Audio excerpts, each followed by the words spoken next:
Hello दोस्तों, मैं हूं अली जो कि अनअकैडमी पे एक वेरीफाइड एजुकेटर हूं। आप सभी का Haidari study point YouTube channel पे स्वागत करता हूं। आज के अपनी इस वीडियो में हम लोग सीटेट के लिए उर्दू पेडागोगी के कुछ अहम सवाल जो कि पिछले साल सीटेट के इम्तिहानात में पूछे गए होंगे उनको डिस्कस करेंगे।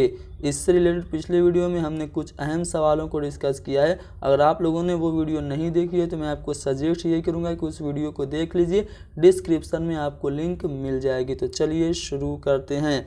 आज का हमारा पहला सवाल ये कि एक मुतासिर कुन सबक से ज़बान की तदरीस शुरू करना होता है। यानी कि अगर हम चाहते हैं कि एक प्रभावशाली पाठ के ज़रिए हम भाषा का शिक्षण प्रारंभ करें तो ऐसा करना क्या होता है।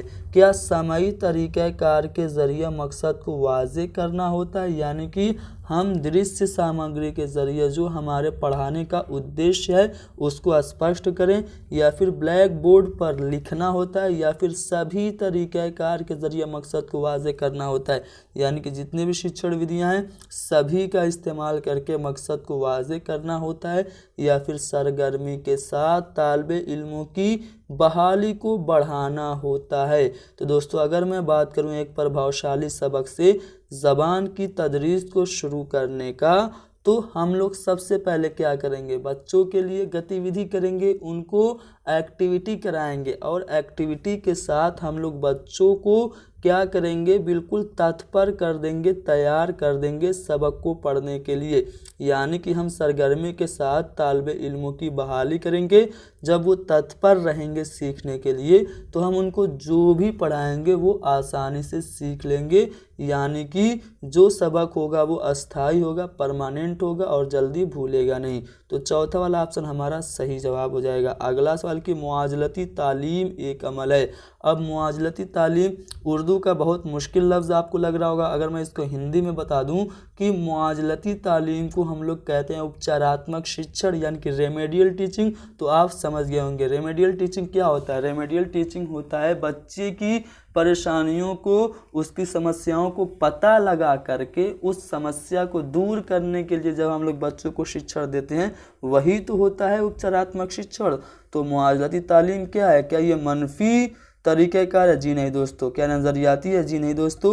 हुक्म के ज़रिए मुआवजती तालीम होता है? बिल्कुल नहीं, हुक्म के ज़रिए नहीं होता है। ये कैसे होता है? मुआवजती तालीम जो है वो हिदायत के ज़रिए होता है, यानी कि हिदायत नामा के ज़रिए सबक पढ़ाने का एक अमल जो है वही मुआवजती तालीम है। तो चौथा वाला ऑप्शन हमारा यहाँ पे सही जवाब हो जाएगा।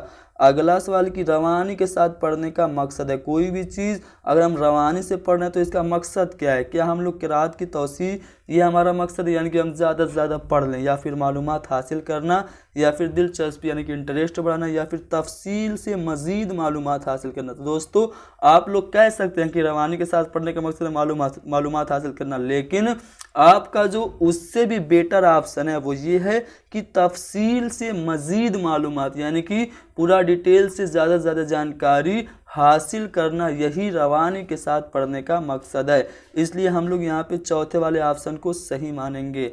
अगला सवाल कि जब तलबा को हिज्जे दुरुस्त करने और उसके बरतने के तरीक़े कार को सिखाया जाएगा तो वह, यानी कि जब हम लोग बच्चे को प्रोनाउंसिएशन को, यानी कि उच्चारण को सही करने, शुद्ध करने के तरीके को सिखाएंगे और उच्चारण करते हुए सावधानी बरतने के तरीक़ेकार को सिखाएंगे तो वो क्या होगा, इससे बच्चों पे क्या प्रभाव पड़ेगा, असर क्या पड़ेगा? क्या उनके बहाव में इजाफा होगा, यानी कि उनकी फ्लुएंसी में बढ़ोतरी होगी, या फिर उनकी तख्लीकी सलाहियतों को बेहतर बनाएंगे?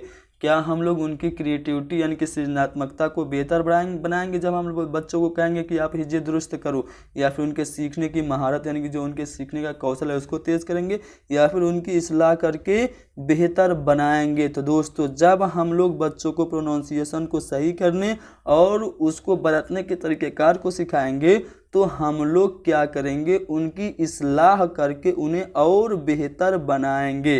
तो यहाँ पे चौथा वाला ऑप्शन सही जवाब हो जाएगा। अगला सवाल कि मिन दर्जा झेल में से कौन सा बयान ज़बान के ताल्लुक से दुरुस्त नहीं है, यानी कि लैंग्वेज से रिलेटेड यहाँ पे 4 स्टेटमेंट हैं।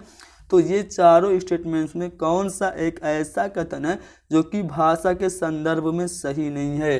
पहला कथन पढ़ते हैं, ज़बान सादगी से पेचीदगी की तरफ बढ़ती है।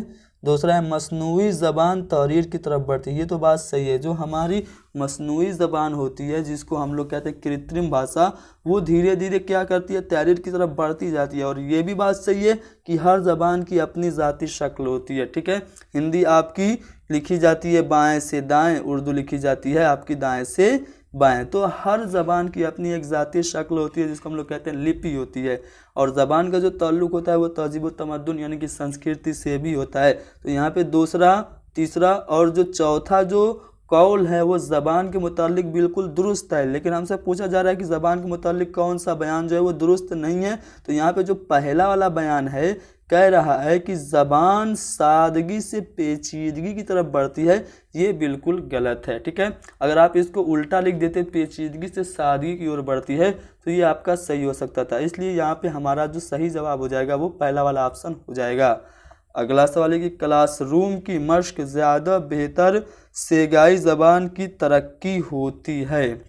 अगर आप कहें कि क्लासरूम में अगर हम प्रैक्टिस करते हैं तो इससे जो हमारी ज़बान है उसकी ज़्यादा तरक्की होती है। तो हम ऐसा कैसे करेंगे, हम बच्चों को कौन सी मश्क कराएंगे जिससे उनकी जो सेगाई ज़बान है वो ज़्यादा तरक्की करे? क्या हम उनसे फ़र्दन फ़र्दन नज़में याद दिलाना और नज़में गंवाने के लिए कहेंगे कि आप एक एक करके अकेले अकेले नज़्म सुनाइए या फिर नज़्म गाइए, या फिर आप उनसे कहेंगे कि अपने पसंदीदा कहानियों किरदारों के ज़रिए अदा करने में हिस्सा लेंगे, या फिर उनसे कहेंगे मुअल्लिम के साथ मिलकर किताब पढ़ें, या फिर ग्रुप में अल्फाज की सही तलफ़ुज़ पर यानी कि सही जो उच्चारण है उस पर अमल करवाएंगे। तो दोस्तों अगर आप चाहते हैं कि बच्चों की ज़बान मश्क के ज़रिए बेहतर हो, तरक्की करे, तो आप उनसे कौन सी मश्क कराएंगे? आप उनको किरदार दे देंगे, कोई भी उनका पसंदीदा किरदार, और किरदारों के ज़रिए उनसे ज़बान की अदायगी कराएंगे। यानी कि अपने पसंदीदा किरदारों के ज़रिए जब हम लोग ज़बान की अदायगी कराएंगे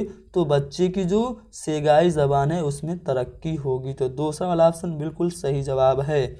अगला सवाल कि ज़बान की हुसूल याबी होती है आसान, और हिंदी ज़बान में अगर इसको कहें तो हम कह सकते हैं कि जो ज़बान का जो अर्जन होता है वो क्या होता है? क्या ये ग्रामर का तज्जिया किसी ज़बान जामे करने के लिए एक मुनज़्ज़म नुक्ता नज़र है, या फिर इंसानी दिमाग के बेशुमार सलाहियतों की वजह से ज़बान सीखने के अमल को जारी रखता है, या फिर ज़रूरत के मुताबिक ज़ख़ीरे अल्फाज का इस्तेमाल करना है, या फिर माहौल की हौसला अफजाई के लिए एक तकनीक जिसमें बच्चे ज़बान सीखते हैं। तो दोस्तों जब भाषा का जो अर्जन होता है वो क्या होता है? जो हमारा मस्तिष्क में जो बहुत सारे कौशल होते हैं उन्हीं कौशलों की मदद से जो ज़बान सीखने की जो क्रिया होती है वही तो कहलाती है भाषा अर्जन। मैंने इससे रिलेटेड वीडियो बनाई है language acquisition and language learning पे, उसको भी आप लोग सीटेट प्लेलिस्ट में जाके आप लोग ज़रूर देखिएगा हमारे चैनल पे, आपको पूरी बातें समझ में आ जाएगी। तो ज़ुबान की जो हुसूल याबी होती है वो यही होती है कि जो हमारे मस्तिष्क में जो सलाहियतें हैं उनका हम लोग इस्तेमाल करके ज़बान के जो सीखने का अमल है उसको जारी और कंटिन्यू रखें। तो यहाँ पे जो दूसरा वाला ऑप्शन है हमारा सही जवाब हो जाएगा। अगला सवाल कि ज़बान के मुअल्लिम मिंदजा झेल में से किस तरह लिखने की महारत पैदा कर सकते हैं? आप खुद एक लैंग्वेज के टीचर हैं, इस हैसियत से सोचिए और आप सोचिए कि आप में बच्चों में लिखने की महारत को बढ़ावा देना है, उनका राइटिंग स्किल यानी कि जो लेखन कौशल है उसको बढ़ाना है। तो आप क्या करेंगे? क्या आप बच्चों को कहेंगे कि साफ साफ लिखो, या फिर उसे इमला कराएंगे, या फिर बच्चों को मज़मून के ज़रिए सीखने के लिए कहेंगे, यानी कि कोई भी मज़मून है उसके ज़रिए सीखें, या फिर आप उससे कहेंगे कि आपके जहन में जो भी ख्यालात हैं उनको अपनी ज़बान में कहिए। जी हाँ दोस्तों, जब बच्चे अपने जहन में महफूज ख्यालात को, अपने आइडियाज़ और विचारों को जो कि उनके मन में है वो खुद से अपनी लैंग्वेज में जब अभिव्यक्त करेंगे तभी उनका जो राइटिंग स्किल है वो डेवलप करेगा। यानी कि जहन में महफूज ख्यालात अपनी ज़बान में लिखने से बच्चे में लिखने की महारत बढ़ेगी। तो यहाँ पे हमारा कौन सा वाला ऑप्शन सही जवाब हो जाएगा? पहला वाला।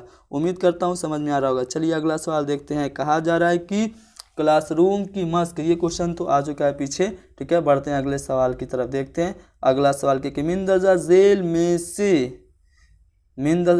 में से ज़बान में किसके ज़रिए सलाहियत पैदा की जा सकती है? यानी कि अगर आप चाहते हैं भाषा में महारत हासिल करने के लिए तो किसके ज़रिए आप सलाहियत पैदा कर सकते हैं। पहला है गलतियों की निशानदेही करके उसकी इस्लाह करके। जी नहीं दोस्तों, अगर बार बार आप गलतियों की निशानदेही करेंगे, बच्चों को बताएंगे कि ये गलत है, ये गलत है, ये गलत है, इसको सही करो, तो बच्चे की जो लैंग्वेज है वो ज़्यादा डेवलप नहीं होगी, वो बोलना ही कम कर देगा। सर जी हमको बार बार टोक रहे हैं, हम तो बोलेंगे ही नहीं। तो इससे नहीं होगा, बच्चों की ज़बान में जो बढ़ोतरी होगी वो नहीं होगी। मवासलात के लिए ज़बान के इस्तेमाल करने का मौका देंगे। जी हाँ दोस्तों, जब बच्चों को आप ज़्यादा से ज़्यादा लैंग्वेज को यूज़ करने का जब उनको अपॉर्चुनिटी देंगे, अवसर देंगे, तभी उनमें क्या होगी, ज़बान का विकास होगा। यानी कि ज़बान में हम लोग मवासलात के ज़रिए बढ़ोतरी बच्चे की कर सकते हैं। तो यहाँ पे हमारा दूसरा वाला ऑप्शन सही जवाब हो जाएगा। तो दोस्तों यहाँ पे हमने डिस्कस किया सीटेट पिछले साल पूछे गए कुछ अहम उर्दू के सवालात को।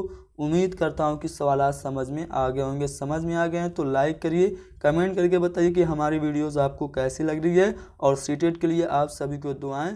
Best of luck.